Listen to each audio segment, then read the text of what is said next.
नमस्कार दोस्तों। Welcome back. ये तो हम सब जानते हैं कि दुनिया गोल है। तो जाहिर सी बात है कि जो चीज़ आज है वो पहले भी अस्तित्व में रही होगी। तो चलिए जानते हैं एक और नया राज, प्राचीन भारतीय रोबोटिक्स, रियल और फेक। दोस्तों, जब भी हम रोबोटिक्स की बात करते हैं तो जनरली हमारे दिमाग में एआई ही आता है। लेकिन क्या आपको पता है कि भारत में प्राचीन काल में भी ऑटोमेटा यानी खुद से चलने वाली मशीनों का वर्णन किया गया है? कैसे? जानते हैं। भारत का एक ऐसा ग्रंथ जो ये संकेत देता है कि प्राचीन भारत में भी मैकेनिकल रोबोट्स जैसी संरचनाओं की कल्पना और संभवतः निर्माण हुआ था।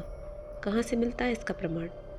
दोस्तों, 11वीं शताब्दी में परमार डायनेस्टी के राजा भोज द्वारा रचित एक महान ग्रंथ जो वास्तुशास्त्र और मैकेनिक्स से संबंधित है, सम्रांगण सूत्रधार। इस ग्रंथ के एक विशेष भाग में मैकेनिकल ह्यूमनॉइड्स का उल्लेख मिलता है। इसमें कहा गया है कि प्राचीन भारतीय कारीगर लकड़ी, मेटल्स और अन्य सामग्रियों से ऐसी मूर्तियां बनाते थे जो मानवीय कार्य करने में सक्षम थी। ग्रंथ के अनुसार ये यंत्र केवल सुंदर ही नहीं बल्कि स्वचालित भी थे, मतलब खुद से काम करते थे। इनमें से कुछ रोबोट्स फीमेल्स थी जो राजा की सेवा करती थी और कुछ मेल्स विभिन्न प्रकार के कामों में मदद करते थे। कैसे काम करते थे ये? सम्रांगण सूत्रधार में लिखा गया है कि ये यंत्र कॉम्प्लेक्स मैकेनिकल सिस्टम के आधार पर तैयार किए जाते थे। उनके अंदर मेटल के गियर, लीवर और हाइड्रोलिक एंड न्यूमेटिक सिस्टम्स लगे होते थे।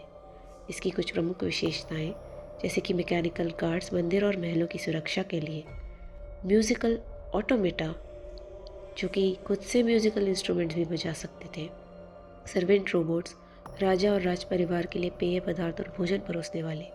क्या सच में ये रोबोटिक्स थी? दोस्तों, मॉडर्न साइंस के अकॉर्डिंग देखें तो ये यंत्र शायद पूरी तरह से ऑटोमेटिक रोबोट नहीं थे, लेकिन एक बात तो साफ है कि प्राचीन भारतीयों के पास उन्नत मैकेनिकल इंजीनियरिंग और ऑटोमेशन की गहरी समझ थी। ये उसी तरीके का डेवलपमेंट था जो एंशियंट ग्रीस में एंटीकाइथेरा मैकेनिज्म, जो इससे पहले वाली वीडियो में बताया गया है।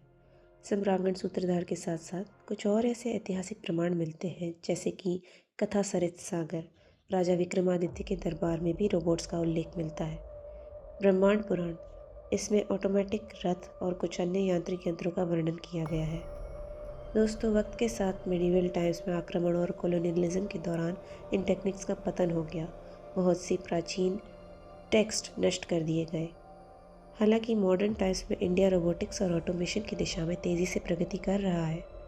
आज के आधुनिक रोबोटिक्स इंजीनियरिंग के लिए ये आवश्यक है कि हम अपने प्राचीन ज्ञान को पुनः खोजें और भविष्य की तकनीकों में उसका समावेश करें।